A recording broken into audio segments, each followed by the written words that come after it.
Hello and welcome to another episode of the Credible Business Series. We have Josh Goff with Commonwealth Curb Appeal.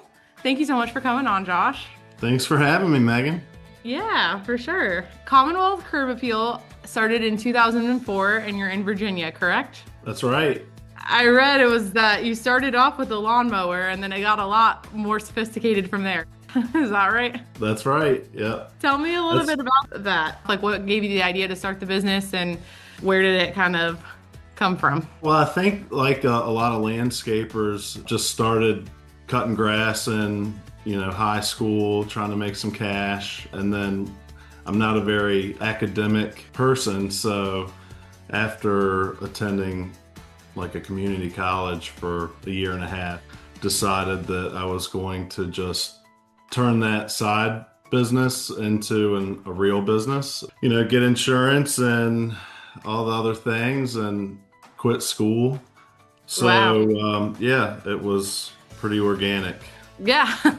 Leap of faith. I feel like we should lean into that so much more. I feel like it's such a cookie cutter thing. Go to college, check all the boxes. But if that's what you're good at, I mean, obviously it paid off. So, and if that's what worked for you at the time.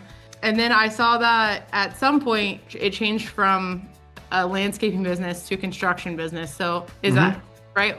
Around when did that happen and what was the reason for that? Like what kind of kicked that off? It was, like you said, 2004 when I made it official. And then in 2007, so 3 years later is when I ended up switching from maintenance and, some installs to primarily focusing on landscape construction, zeroing in even more so on like patios and outdoor living spaces. Okay. I just cutting yards. I just saw these awesome spaces in people's yards and I was like, I really like that. And I saw a commercial one day on TV for one of the local suppliers. Yeah. And I ended up going in and talking to them. And it wasn't a couple weeks later that I'd sold everything, all my mowers, and bought tampers and saws, and was off to the races with training, and yeah. That's a big leap of faith, for real. It was, yeah. I'd gotten to the point where I had customers all over town, cutting grass. I mean, I was going 40 minutes away to cut 2 yards, and I had a community of, there was 100 homes of retirees, and that was a tough contract. So I just kind of, everything was right. And, I love working with my hands. I love being outside. So it worked out. Did you have like a natural knack for that side of things? You must have, if you just completely went, took that turn. I am technical. I'm good with my hands. I'm good at figuring things out. I'm ADHD. So, I'm having this business and being, in business for 22 years is a pretty long run for somebody who, is kind of thinking all. I'm finding more and more of that though. I feel like way more business owners have that than you'd think. So. Oh yeah, for sure, for sure. And the risk, doesn't bother me. I was young, right? So you may have seen my mom actually lent me her truck to get started, and so, I didn't have a lot of risk at the time. Fortunately. So. Yeah, that's the time to do it. But that's really cool and a huge leap of faith. It's so funny to look back on that kind of a thing and say, well, that really paid off. But just putting myself in your shoes to have sold all your mowers and just gone, a completely different direction. So did you make a lot of clients out of your current clients? Yeah, and referral is huge for our business, as I'm sure it is for most. So word of mouth. And I kept everybody posted on what I was doing, and the referrals are really what boosted it all. That's awesome. At what point did you realize that the business had real potential to grow, like that you had kind of struck gold with it? Struck gold maybe like 5 years ago. No, that's what I hear a lot too, though. It's funny. It took a long time. Yeah. It took a long time to feel good about it. There were many doubts along the way, but it ends up just becoming a part of your life and lifestyle as a business owner that, there's going to be good times, there's going to be bad times, and you just gotta, kind of try to stay leveled out throughout, and really the growth thing, I mean, I guess 2017 or 18 is really when we were like rocking and rolling and bringing more people on. And Was there a catalyst for that or something that you changed that created that growth? yeah, I mean, the people, it's always about the people. At the time, we've had a couple of different employees that had, started their own businesses and, in different industries or whatnot. And so like driven people that'd come on board and, we would just have, the same vision and collaborated on it and it worked well. But yeah, I mean, anytime it's all about the people. That usually is the snag for a lot of business owners once they're able to find the right people. It's not the easiest thing to do. That's the number one for everyone. In all the industries, everybody I talk to, what's your number one? It's people. Yeah, people. no, absolutely. To that point, I was actually just talking to a painting business in New Hampshire on the last episode, and they're very seasonal. Are you guys very seasonal in Virginia with the landscaping? It's a roller coaster. Virginia, our winters, first and foremost, yes, with the caveat of in construction, we're not, we don't need grass to grow. We don't need all those things. But in Richmond, our climate's we can have very mild winters where we're still able to do most of our projects, our components of our projects in the wintertime. But then the last 2 years, this polar vortex has been an issue, having days and weeks on end where we're in the 20s and, teens and we can't do anything then. So the last 2 years, the seasonality's a big impact. Yeah. For about 5 years before that, we were able to just kind of work through the winter. A lot of our counterparts in the landscape and construction grading businesses do that in the wintertime. Yeah, I can imagine you just kind of have to roll with the punches when it comes to that. It's good to hear, though, that it's not an every year issue, but you just never know. Yeah. Yeah, I mean, we all got affected by the 3 inches of ice for 3 weeks here. So, everybody was kind of hunkered down, couldn't go anywhere. Yeah. Especially when it's unseasonal, no one knows what to do. Well, here, I'm in Florida, so we have no idea what to do with pretty much other than sunshine. I mean, it was 40 degrees there a couple weeks ago, though? Yeah, we had ice. We had a cold snap, actually, where everything died. It was it got to freezing. I had ice on my windshield. And my husband and I were joking. We were like, I hope these people have insurance for their Calusias and stuff because every Calusia we see is dead and they're so expensive. So, gosh. Yeah, I can't even imagine the little farms and stuff. But yeah, I'm sure you guys are much more, used to that than we are. We're definitely not at all. So I think we're getting less used to the weather. You were named top 40 under 40 in 2015, is that right? Yep. Can you tell us a little bit more about that recognition and what it meant for your business? I was just over 30, so I couldn't get the 30 under 30. Oh, no. Okay. The community means a lot to me and my family, and so giving back, we were donating fire pits to a lot of fighting cancer camp donations and giving back. We support veterans organizations and children's cancer and ALS. Those are kind of our 3 that we typically give to. Yeah, I mean, just being involved in the community. And as far as what it did for the business, I'm not sure how to really quantify that. I mean, some people have said that they saw it. I guess it kind of boosted credibility a little bit. I started so young that, our projects typically start they're usually in the 40 to 70,000 range. And, wow. Can be less, can be a lot more. And so, being 25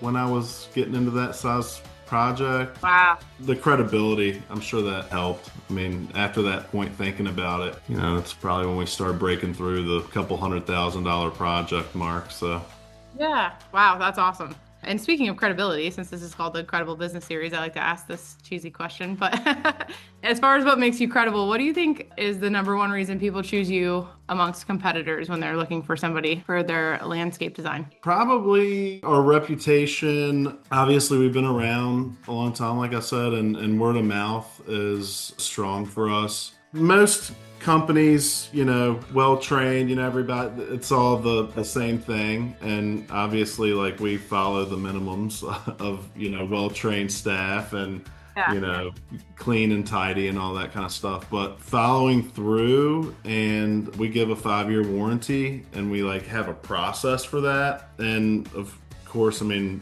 people call it like we're not perfect, and we respond to people and we get back, and like if there's anything that goes wrong, we fix it. So, actually standing by what we do and having proof of that is strong. We do the design work from like the starting point of working with somebody. I'm not like a pushy salesman. I love educating people. I love talking about what we do, and I love helping visualize as well. So, before we ever even start the project, we do visualizations with people so they can see what everything's going to look like and feel confident. Our pricing structure is very transparent and broken out. I don't like surprises in projects. I really like to figure things out ahead of time. I think those things are what sets us apart, especially, in a time where there's a lot of people, and there always has been, the chucks in the truck and those sorts of things. And, our clients like the fact that, they can trust us, that, we're thinking through everything, the drainage, we're not leaving things out to try to cut corners or be cheap or checking the boxes and listening to what they want. And you hit so many important things on there, but I would say I think it's easy to relate to somebody that hires somebody, you're paying a good amount of money, and you don't want surprises. You want transparency up front. And I feel like it is so normal and just expected that it's human beings working. Your work is outside with the elements. So a warranty that you actually have a process, you don't just say you have a warranty. You have a warranty that you have an actual process for, that you tell people this is how we'll use it if we need it, rather than just everybody's all talk in the beginning a lot of times, and then when it comes to, like the element or whatever it is, if it falls under warranty and it falls out, it's just so good to have somebody that stands by what they said they were going to do, and then also doesn't, for lack of a better term, bait and switch. Give you the lower price on the front end and go, oh, we didn't realize, but it's actually going to be double that. Yeah. So, that's such a common headache when you're finding somebody to do anything for you. I feel like the businesses that have the longevity that you have and have the steady growth that you guys have that in common. And it's that they spend a lot of time on the front end setting expectations, and then they stand by what they said they were going to do. Those are two things that are very hard to find. So yeah, definitely. That's where the reputation really comes in. There was a couple years ago, one of the companies around town I was quoting against, the prospects, told them they had a warranty, but then when they asked for the warranty and what it was, they said that they would give them the warranty when they signed. Like, what? Oh. I mean, really? Like, how shady can you be? I didn't get the job. I don't know if they did or not. That was wild. If something doesn't last or whatever, that's life. That happens. There's so many factors. It's just just standing by, doing a good job at the end. I think so many people that run businesses, they get paid, and then they don't think about the fact that if you maintain this relationship and you make sure that you stand behind your work later, that's where you get the referrals. It's not when you just take your check and, ghost the person. So you hit a good point there too, is with the referrals, the great thing about that is even after everything's done, like having a new, friend or a new, our after sales service is, just as strong as when we're trying to get the job.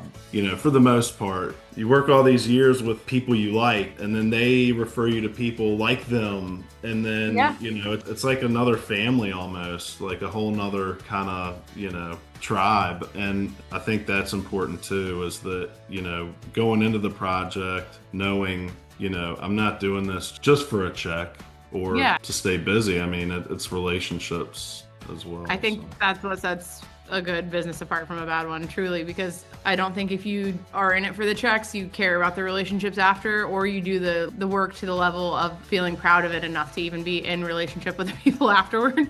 But I think businesses seriously sleep on the fact that keeping those relationships is what creates longevity. It truly is. Like word of mouth, nobody cares about what the Google reviews say if they get a word of mouth as much as they care about word of mouth. Word of mouth is like the top 10 out of 10 way that I'm going to hire someone. And if I know someone and like them and trust them and they like this person, I'm going to give them a shot, you know? So that's, I think. Absolutely. A project that we did last year, it was just under 500,000, and I was talking to the client about Google, and he had said something like, we have a 4.8, you know, and it's almost 100 reviews.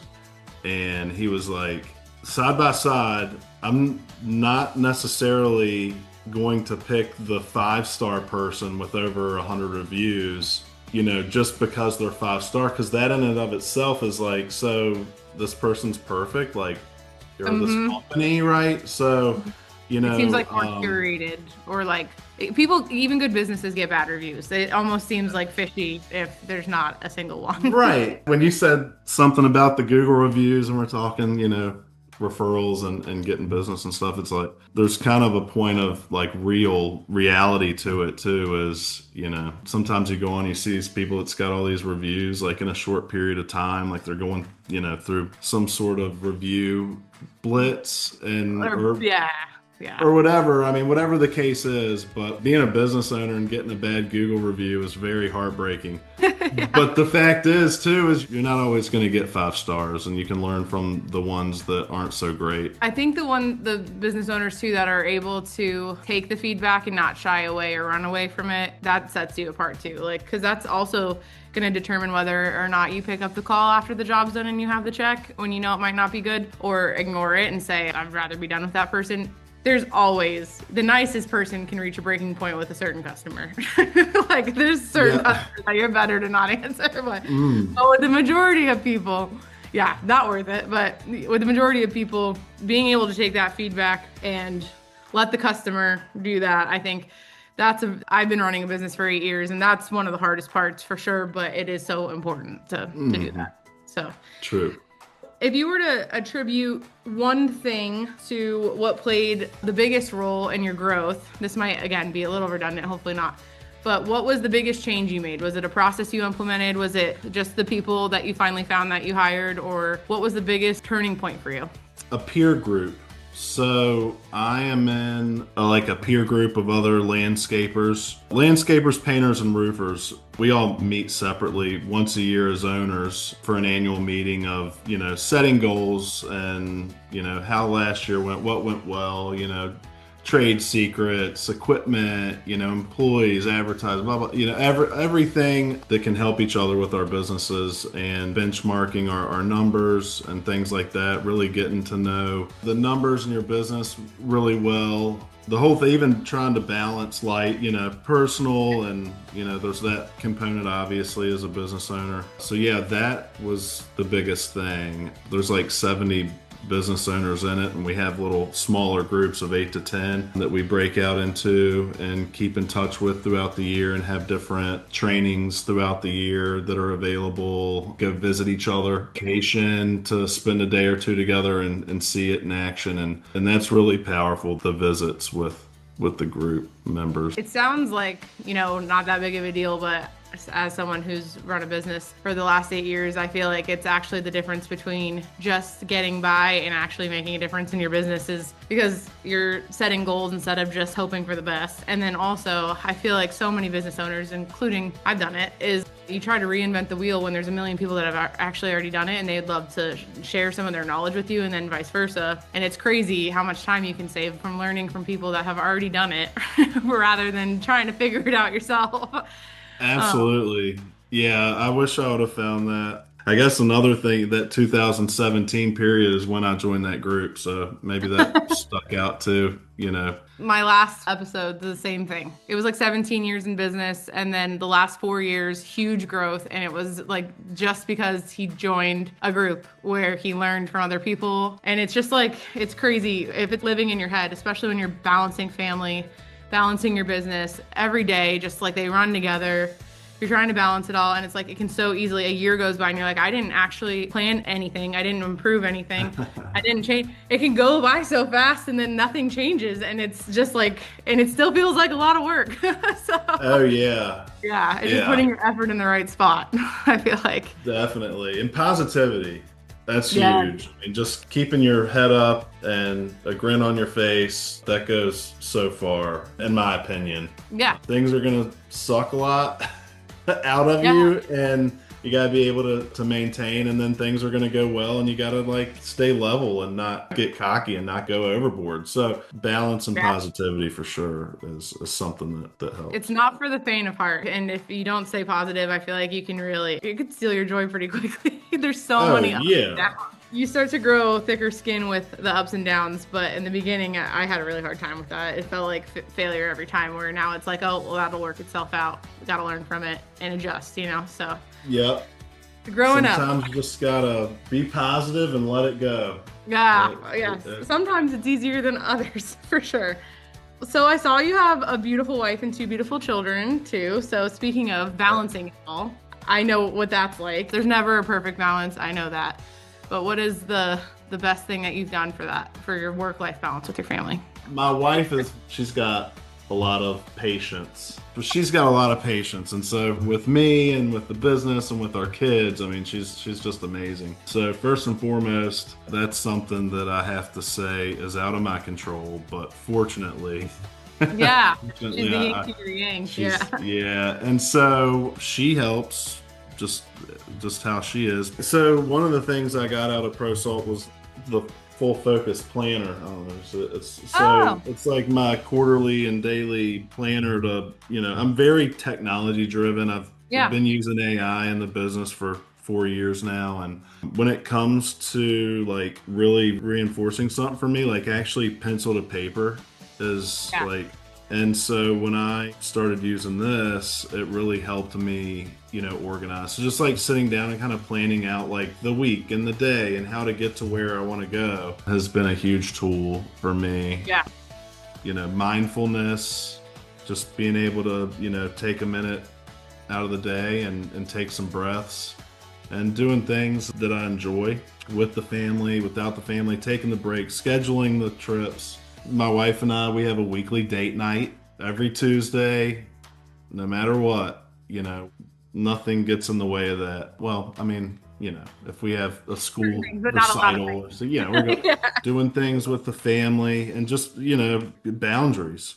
I mean, I just actually made a video about that yesterday, basically saying like, I feel like it changed my life with parenting when I stopped always multitasking, like started kind of cutting out time. So like, this is my time for work and this is my time for family. And when I'm with family, I'm not working. And when I'm working, sometimes like kids don't care, so they're going to interrupt, but it's helped the balance a lot, because when I feel like there's days where I put my son to bed and I was with him all day and I'm like, I miss him because I was actually doing everything all day. So I think being intentional, like you were saying, and carving that time out.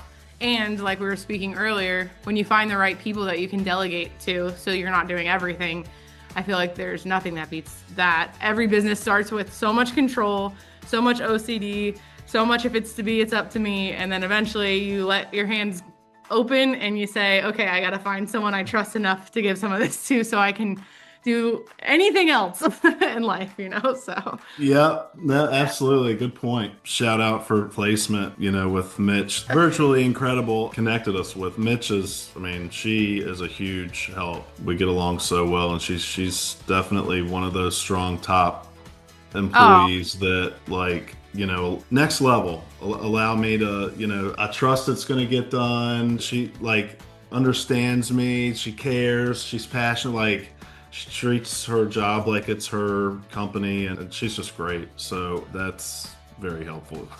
Oh, that's so great to hear. Yeah, I actually was the guinea pig for virtual assistant placement for VirtuallyInCredible, because we had a property management company as well, and I was running that, and I got the first placement before we placed for anyone else.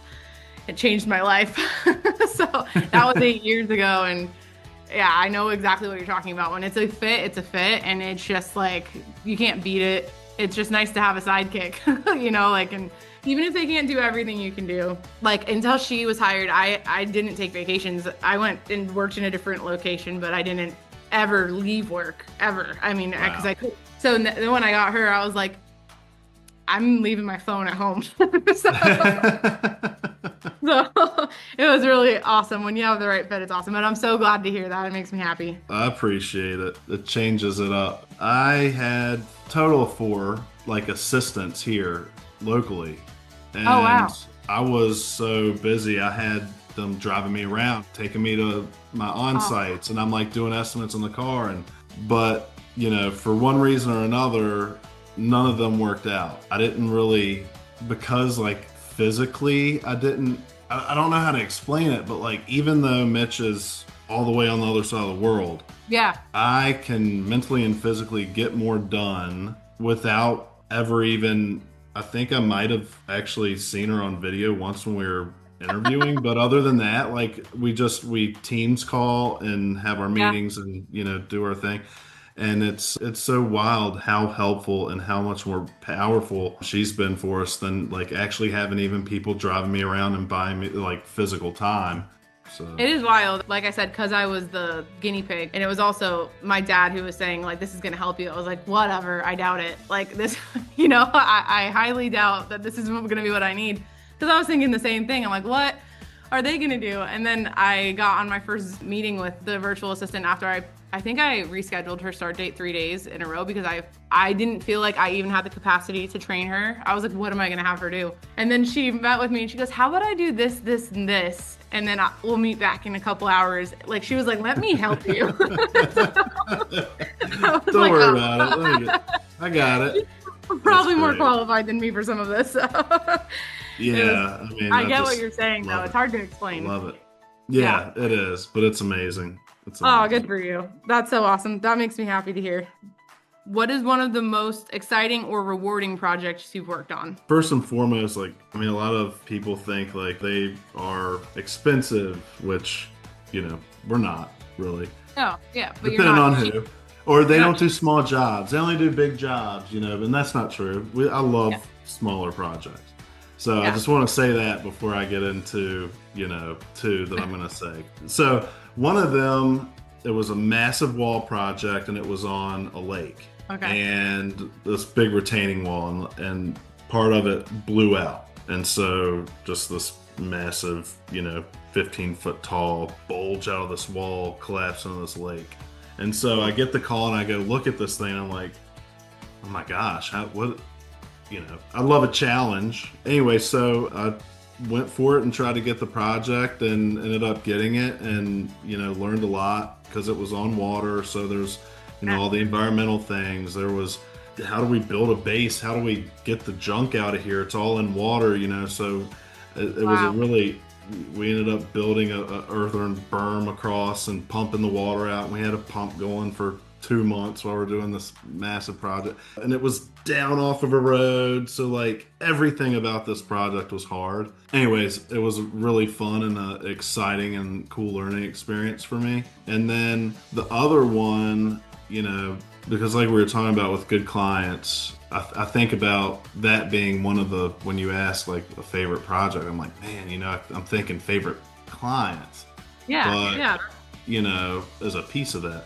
But the one where I was talking with the customer about the Google reviews and stuff, another complicated project. I mean, there was, you know, a $50,000 change order in the project just because of a structural thing with his house that was an issue from the builder that built 20 years ago or whatever. But anyway, it was complicated and, you know, it was beautiful. I mean, he had a kitchen that is 20-foot long, but a U shape. So it was 56-foot long outdoor kitchen and a pergola over top of it and a nice deck with a hot tub sunk in and travertine and just beautiful. And he's on the river and he is an awesome dude. Like I was like, could you be my dad? Like, can you just adopt me, man?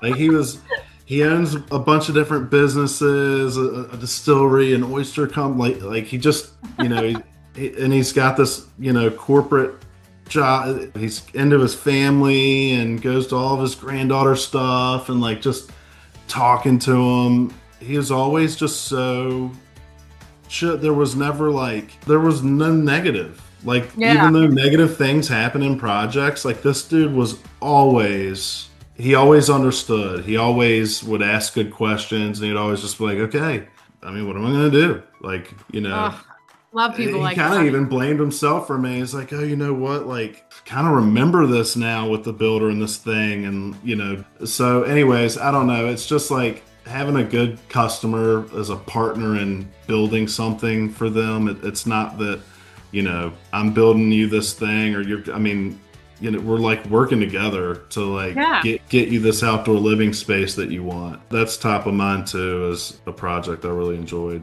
working on. I can so relate to that, where you just run into one of those like unicorns of a person where you're like, wow, I'm just like grateful to have gotten to know you. I'm inspired by you. It was fun working with you. Do you want to be best friends? I kind of feel bad. I feel bad for all the other customers that I love so much that I don't have like a favorite, but like maybe he's up there in this job. That's awesome.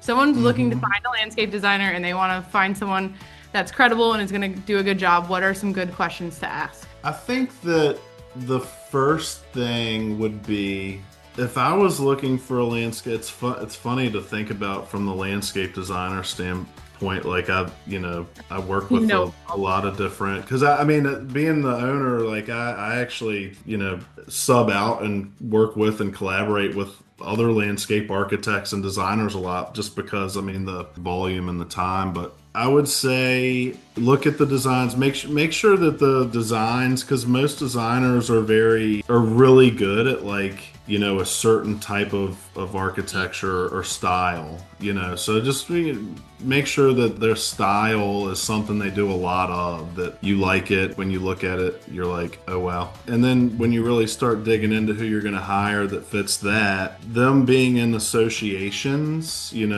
like here, Virginia Landscape, the designers associations there's different, what level of designer are you looking for? A landscape designer, and there's certifications there? Are you looking for a landscape architect, which is a degree? The budget for the two are very different. You get different design from the two. Other than that, it's hard to say from the designer standpoint, just because design is a lot. You want to make sure that their projects are buildable, to kind of put that all together. Accreditations. Okay. Awards, designs are in line with your style, but also in line with being able to actually build it, because you got to take that design and an architect that doesn't have enough experience with their designs coming to fruition in real life, depending on the level of difficulty, that can make a big difference on a job that has a lot of elevations and grades, and they're off a couple of feet. Like, yeah, a foot or two can mean tens and tens of thousands of dollars for a customer. So just making sure that those would be the top 3 or 4 things, really. Is to tie that together too, something that you said that you do that I feel like I keep hearing, and I do think this is something to consider, is like, how much time are they willing to spend with you on the front end, rather than sign here, give me your first payment, and we'll let you know when we have problems and how much more they're going to cost.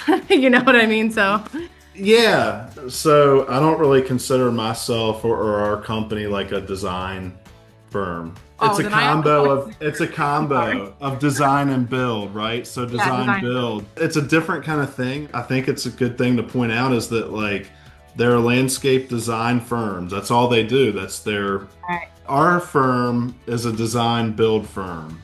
So we do not just design for folks that aren't planning to build with us. Right, okay. So for hiring a design build firm, definitely, you want to make sure of the same things. Look at their projects. What are the bulk of them in a design style? Look at their accreditations, awards. We give people references when they ask. I don't think, for some reason, it's very little that actually, ask for references and or then call them. Yeah. But yeah, the reviews, what they do. That's a thing I think with a design build firm that's credible and you can trust can actually design you something within your wish list, your budget, full scope, full circle, and execute on it with minimal disruptions and minimal surprises. I'm 22 years in now. I'm trying to think, hey, do people read that about me? But yeah, because it's so easy to miss on things. So a design build firm, you just need to match it up with what you're doing and what you need. Yeah. I don't know how else to explain, but there are just so many people out there, especially in our world with pool companies and other things that just they take your money and run, or something goes wrong and they're out, and it just Yep. They advertise one way, and and it's apparent just from the time that I've had talking to you today that you're passionate about it and that you're willing and excited to talk about it on the front end. You're not just trying to get a job, especially if it's not a fit for you. And if you can feel that, I think when you are interviewing who you're going to hire, they want to make sure it's a fit too. They're not just money hungry or trying to just like get you to sign the dotted line. I think that's a really good indication that they're gonna do well for you. And I think that that's probably very obvious to anyone that talks to you, that you've got that, you just have a passion for it and you know what you're doing. And I have a feeling that you'd be the first to say that we're not a good fit if you weren't able to do it, So yeah. If you're doing a project that's tens of thousands of dollars, you probably want to work with somebody who's been in business for more than 5 years. And for the little guys, I was there once, and I think it's great. Like, I support businesses and I'm friendly with a lot of our competition, but size the project to the company. If it's too good to be true, beware, because it is a very costly type of project, and it doesn't get any less just because it's there and it's not right. Like, if it has to be rebuilt, that's gonna cost more. So you learn that the hard way in life. You get where you pay for. You really do. And cheapest is not best. And obviously price shopping makes sense, of course, but going for the cheapest, you will pay. You'll pay one way or another. And I also say I totally recommend getting multiple ideas and estimates. You only need 3. Unless 4 or 5 or 6. Job. What are you doing? I think you're the problem. If you get 3 and they're all over the place, then maybe. But get 2 or 3, at least 2, and that way you know what you're working with, but you're spending your time wisely and able to choose. Yeah, absolutely. And I have to say, from our conversation, it's so clear that you have a heart for what you do, that you're good at it, and that you care about your customers. And so I think that will really show through in this. Thank you. Yeah, for sure. And it was truly an absolute pleasure. Yeah, it's been fun. This was my first time, so. Oh, nice. Thanks for having me.